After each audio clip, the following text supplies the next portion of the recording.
The way to think about priorities is if you think about a game of Monopoly. We all know how to play Monopoly, right? So simple approach in Monopoly is you obviously want to accumulate property, and then you want to build, right? You want to build a house. And we all know that the first objective is to build a house. And what do you want to do? You want to get 4 of those houses, because we know that 4 houses equals a hotel. And that's kind of the way that we play the game. We play it incrementally. We're building up. We want 4 houses makes a hotel. 4 houses makes a hotel. And some people approach quarterly planning like that.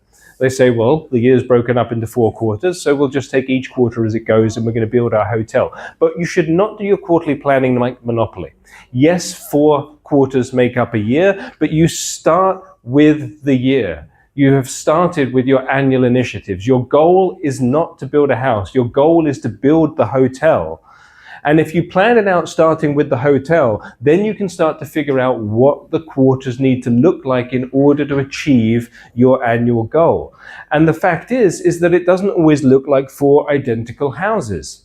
If you start chipping away at it just 1 house at a time, you get into Q2 and that's your busy season and you couldn't really put any work into doing anything in Q2. You start Q3 and you're 1 house behind, you're not going to build your hotel. You start with the end in mind. So this is about starting with the focus that you're building a hotel and carrying that vision throughout the year, and then figuring out what needs to fall into each quarter. And most of that figuring out should be done at your annual planning day.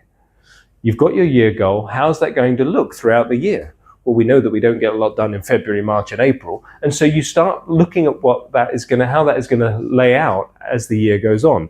Then what you do is you come together each year to plan it out in more detail and obviously review where you're at. But the goal is always to get the hotel. So your quarterly priorities are about creating something. And what you're creating is a strategic change initiative. A strategic change initiative that is tied to your annual initiative. So whatever your annual initiatives are, that is going to get broken down. Your hotel still gets broken down into houses. So you're creating a strategic change initiative that is aligned with what is in your strategy.